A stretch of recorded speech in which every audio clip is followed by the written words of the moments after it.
Today, Violetta and I, we wanted to look at this video from Stephan, which sure a lot of people have seen already, but we wanted to have like our own little take on what's going on. When I first started my real estate investing journey, he was one of the people that I followed. I liked his mindset back then of like the whole, not just raising rents any chance that you get just because, like treating tenants with like empathy. I stopped following him because I don't know, like once he moved to Vegas and a little bit after he started, I guess his podcast or something, he just like shifted a little bit. So then I just stopped following him. So I haven't even seen him for years. So we're gonna play just a little bit, guys. Don't get too now. I have just had enough. I am tired of dealing with failed California policies, red tape, restrictions, and endless bureaucracy to the point where I'm going to start selling off everything that I own there. Honestly, the situation there has just gotten so bad that I can't justify investing any more money into a city that's obviously headed down the wrong direction. So yeah, I'm going to talk very openly about what's been going on these last few months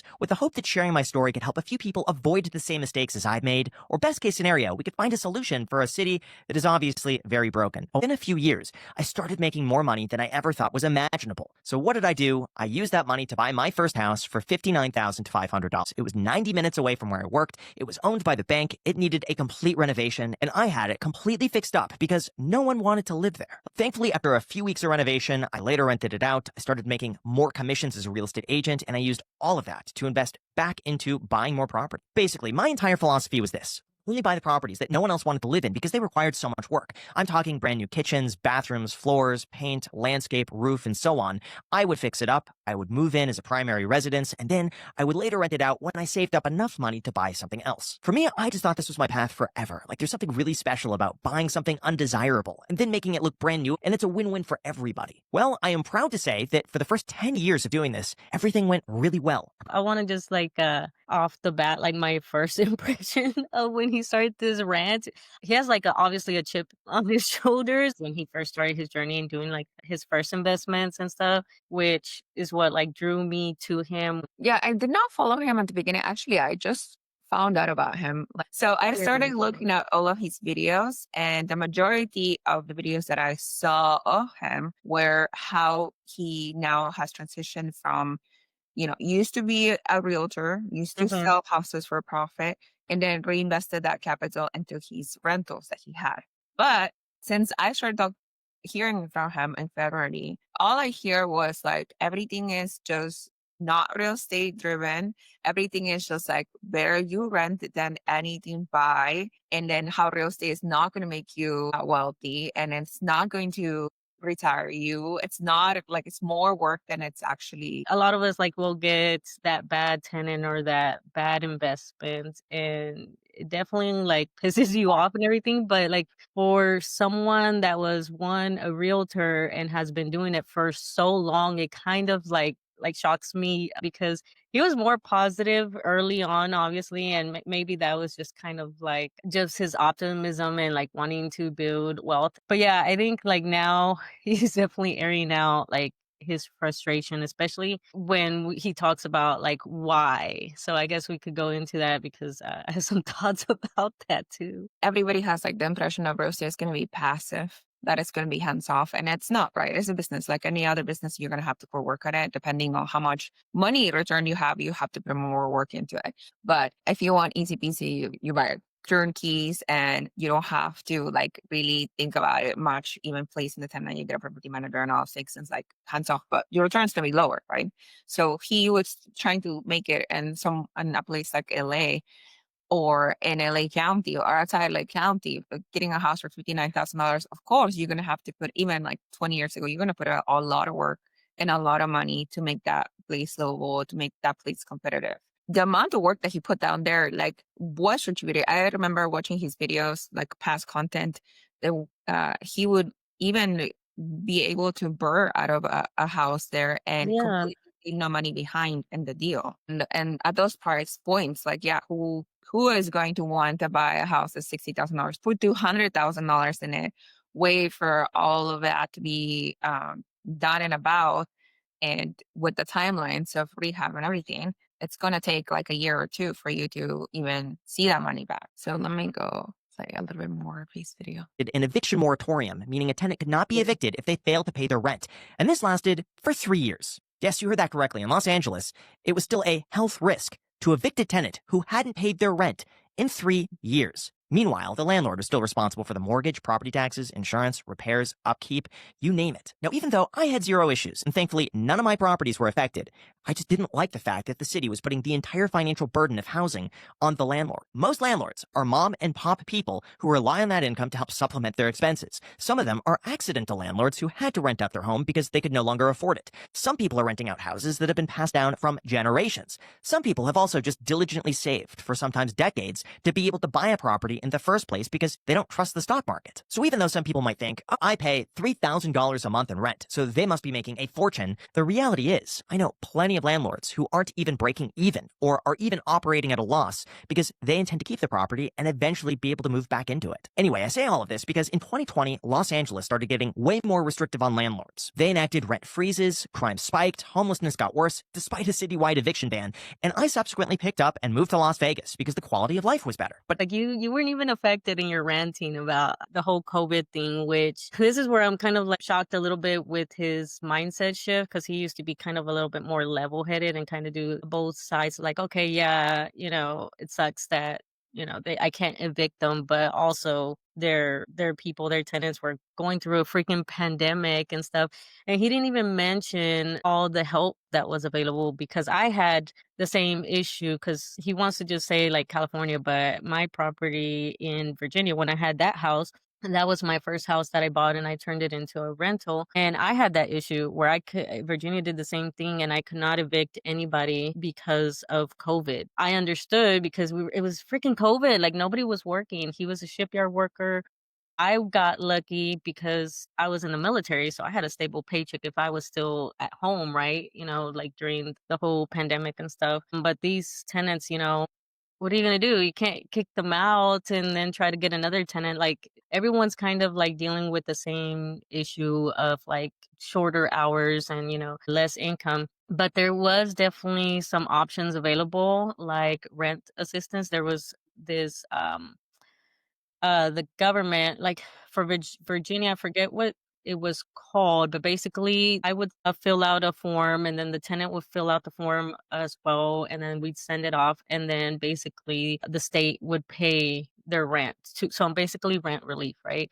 And then you also had the option of talking to like your mortgage lender. There was the ability to kind of do some deal with them and get some help, and they provided some assistance there, and kind of like a little bit more lenient if you got behind on payments. Yes, it was bad, but also you didn't talk about all the help that was available. And also it was a pandemic. So, And also at that time, Graham was a big person already, and he had, not that it's an excuse whatsoever, but he had the ability to sustain, let's say, if the tenants, which that didn't happen, right? If the tenants stopped paying. But like you said, there was a rental assistance programs available for tenants, and that the lenders could even initiate with the tenant's consent if that's something that would do. And also there's like you mentioned, the mortgage programs that they would not take payments for the moratorium problem timeline, and they would add it to at the end of like the year, like when your um, loan was due, let's say in 2045, then they would add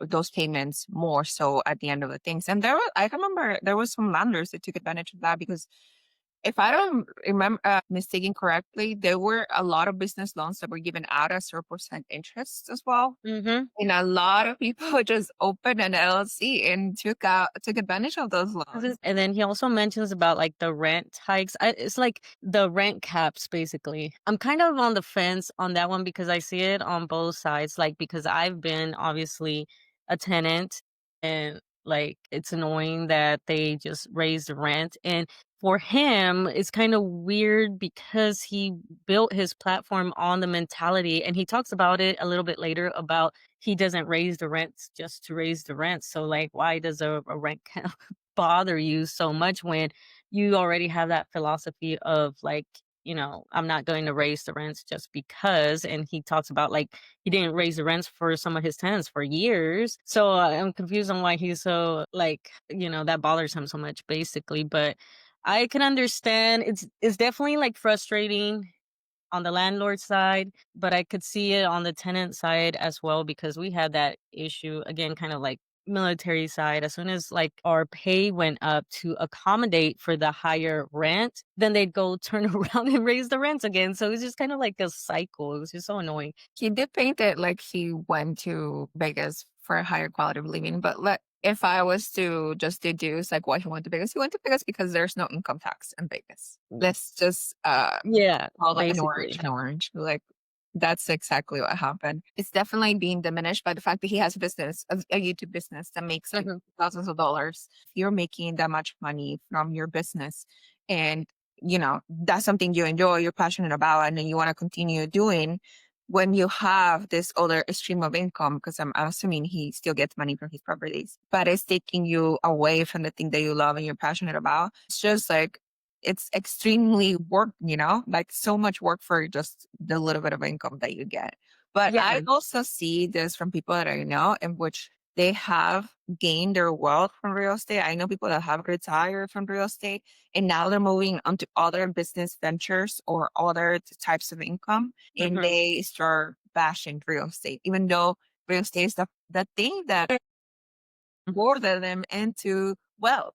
Around January of 2025, I began looking into building out what's called an ADU, or a detached dwelling unit, which essentially allows you to take an old structure and turn that into a completely separate living quarters. Like, I calculated that I could spend about $220,000, build a 2-bedroom, 1-bathroom, 700 square foot home, rent it out at market rates, and I've just added much needed inventory to the housing market. Someone gets a great place to stay, and I'm able to invest my money back into the housing market for a decent return. How bad could it possibly be? Well, I'll tell you, a nightmare. Let's talk about the permitting process. That took us about Okay, this is 3 where months to it's get funny. approved, which required me to also pay more than $4,000 in permit fees to the city before even breaking ground. By the time July rolled around, I found someone who was willing to move in and take it September 1st. However, in order for a tenant to move in, you need what's called a final inspection so that they could issue what's called a certificate of occupancy, which basically says that the city has come, they've looked at the unit, and they say it is now legally deemed as a habitable structure. Great, we're at the final stretch. Should be easy. Now, after 2 weeks of delays, the inspector comes and fails the unit because the AC condenser doesn't have the proper drain line.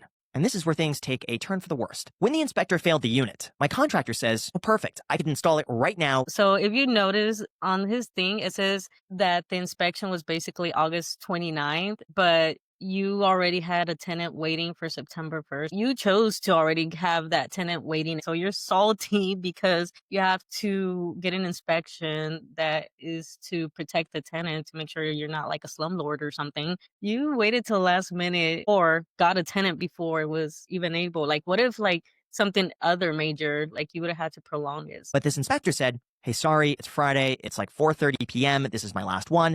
I'm going to have to come back again next week." Okay, fine. So we tried scheduling the same inspector to come back the following week, but we got bounced around from person to person to person. Nothing was confirmed. And then about a week later, they assigned us a new inspector. Well, this new inspector shows up, and we're thinking, this is going to be a piece of cake. It was just this one little drain line that needed to be fixed. He's going to go and look at that, see it's done, everything else is good to go. But instead, this inspector now notes other things that he wants done that the prior inspector never even required or mentioned. Apparently, I didn't realize that it's pretty common that when you switch inspectors, each one of them has their own requirements that they want done, independent of everything else. And every inspector, for the most part, when they're brand new on the project, they just go and mention something to give the appearance, I don't know, that they're doing their job or something. I've been an inspector, right? So, like a little bit of my background, I have a background in occupational safety and health, and so in the Navy, I did safety inspection, workplace hazard assessments, and stuff like that. So I was the person that went to these ships and to these squadrons, like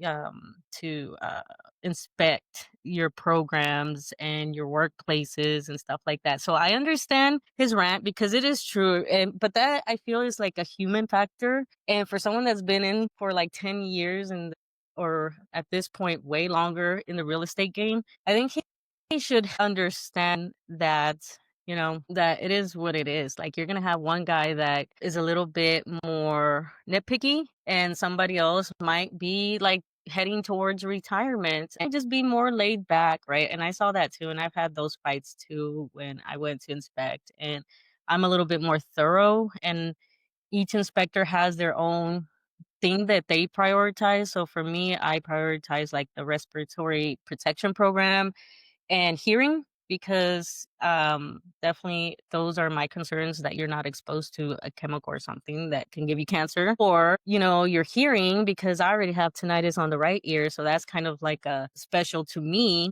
because I suffer with tinnitus. It kind of is, it is what it is. But this is, I to me, is something that is a skill that some investors need to build on, of relationship building. I feel like maybe he was a little maybe naggy or something. I don't know. I mean, just because of this video. So assuming maybe you didn't like come off on the right foot, especially since you probably already was like, well, I have a tenant waiting on September 1st, and you had them there on August 29th. So Yeah, I have an experience with the ADU build in which we had like 3 or 4 inspectors that were continuously turning around. My contractor already knew that if you do work around the area, you probably see the same inspectors when you do kind of any type of new constructions. So he knew exactly from who was assigned to the job, who was going to look at what. Because they already knew, like you said, you have a preference. Some people were like, well, your HVAC is like whatever, or some people would be like, well, you need like flashing around the unit or something like that. But he already knew like what inspector was going to concentrate on what. And then he would be like, well, this one is coming. So we're going to have stay there for like 2 hours. Cause some people you could just leave the unit and then they will inspect it themselves. And some people he was like, no, I need to be present for this inspector when he comes because he's going to have like 1,000 questions.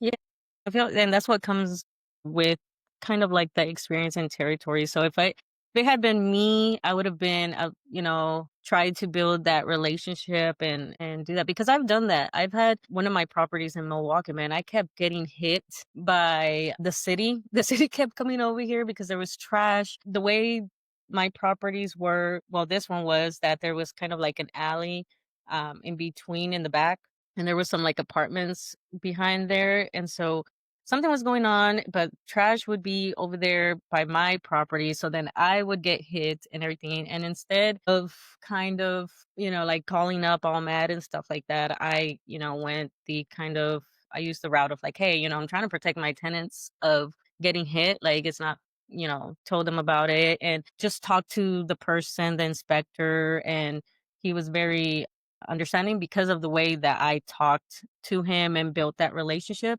And since then, I have not had any problems. It's been a few years now. So I think it's just him feeling a little like, I guess, entitled to like having the inspection go perfect or whatever. Is like, no, they're there to protect the tenant, not you and stuff. And there's a few other things that he'll bring up that the inspector saw and everything. So When he shows up again, there's even more. This time, it's, the unit looks good, but what about the sewer line? We have to go and do a CCTV of the sewer line to make sure it's properly functioning. Now, at this time, by the way, it was past September 1st. The tenant who wanted to move in is unable to move in, and all of these are items that could have been fixed or dealt with weeks or months ago if it was just mentioned. I was forced to go and spend $600 for a CCTV of the sewer line that had to be done with one of the approved LA City vendors for some reason. Welp, wouldn't you know it, even though the sewer line functions properly, at the connection in the middle of the street between my sewer line and the city of Los Angeles,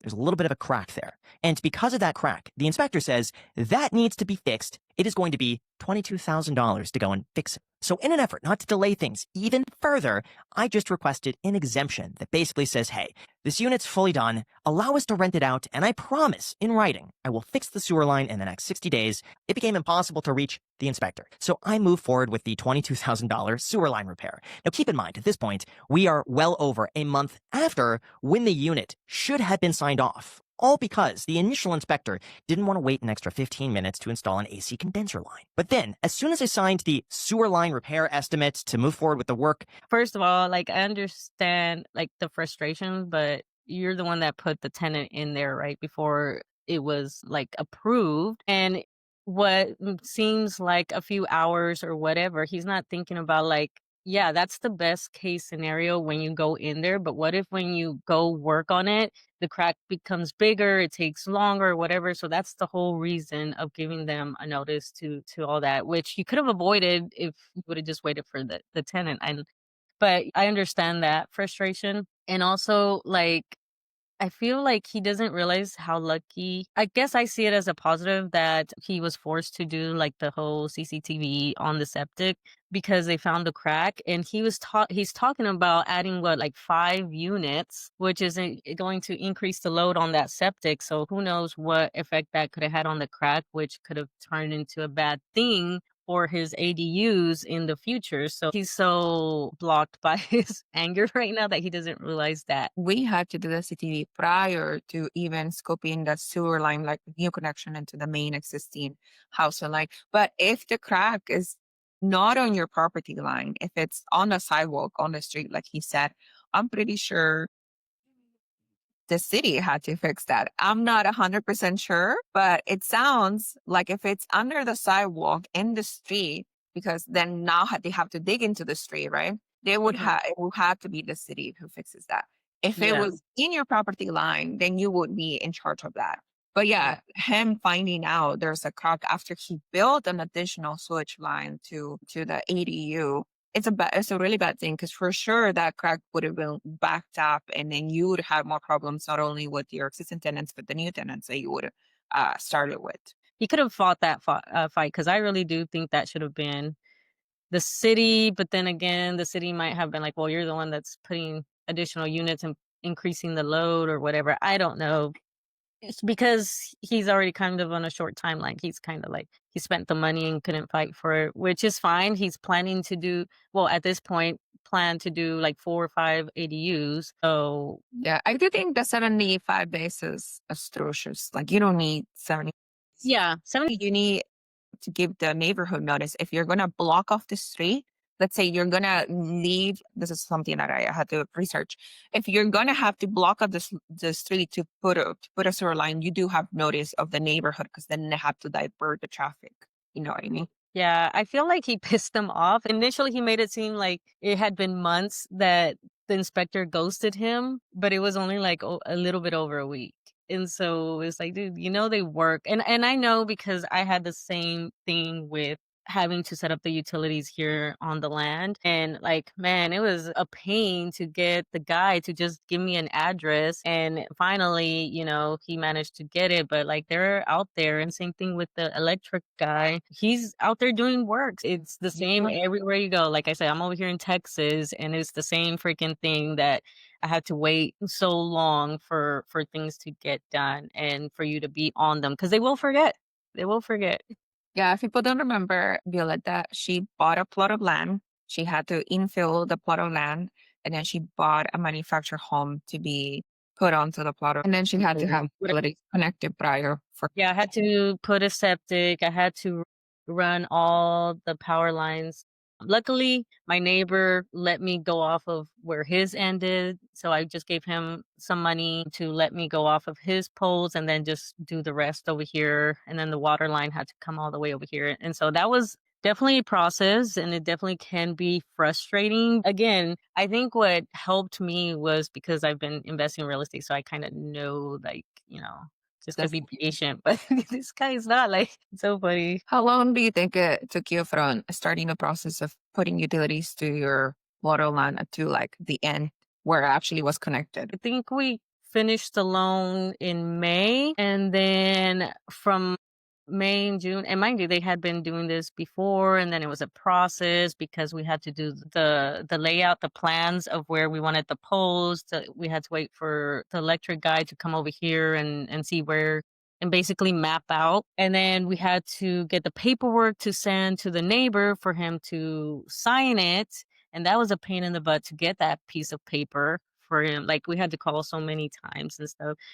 And two at Homestead talked about bureaucracy can also be costly. And yeah, because we had to be in an RV at an RV park while we waited for all this stuff.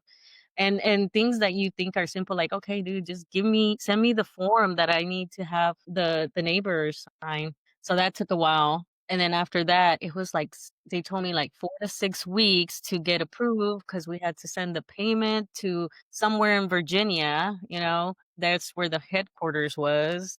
And then they had to like process the payment, and then they put you on the schedule. And so like, yeah. And that's just for the electric. And then the septic was another issue, and the water line and all that stuff. So Yeah, it's a freaking process for sure. I'm not going to play any more of that video, but he goes on to say that he's going to have to repair the sidewalk after they dig into it. You know, you are digging. If he's correct, if they're digging into the street, then you are going to have to repair the sidewalk. But Yeah. yeah, so we wanted to comment. Talk about Graham's journey. But yeah, I do agree with like the fact that if he is like a multimillionaire Mm. now and he doesn't want to invest in real estate anymore, then he shouldn't. He should move out of real estate and sell everything. But to almost like buy the dog that fed him for the beginning of his years with like, he got into real estate. He's whole YouTube channels about real estate and how to invest in real estate and build wealth to real estate. And then to say like it's not worth it anymore, I feel like that's detrimental to like his following. I think in the long term, it's not a good message to have. Obviously, investing in real estate is not smooth sailing all the time, but he definitely like kind of beat on real estate because of this little hiccup, and it felt like he just had an issue with the inspector, which can happen, and he allowed that to cloud his whole thing because now you fixed all the things, you fixed the septic, you have the stuff done, and that was the biggest hurdle, and now you could proceed to do the ADUs, and you knew that you met with the inspector, you could have built that relationship and maybe had an easier time to just basically just up and quit, and especially when there's so many options. There's so many other states you can invest in. So that was a rant on a reaction video. Or I feel like more people are leaving real estate in general, like from the gurus, big people. when things go smoothly, it's very rewarding after getting through the rough times. And I think, I forgot what YouTube video I was watching, but it's because the problem was that a lot of people had kind of like easy deals because of the whole COVID situation and the low interest rates and everything like that. So everything was pretty easy. And definitely when I started, it was definitely with my first properties. And then now, this past year and stuff is definitely a little bit, rougher waters, I guess. And so people can't handle it, like they want to quit and stuff. I mean, and that's their choice, right? But don't make it seem like it's the worst thing ever. It's just like Yeah, any other business. yeah, I got you this far, but in like 10 years when I'm a multimillionaire and I'm like bashing on real estate, you guys can make reactions about my Oh yeah, if videos. I ever start doing that, definitely call me out. Definitely call me out if I'm like, I hate real estate. I'm getting out.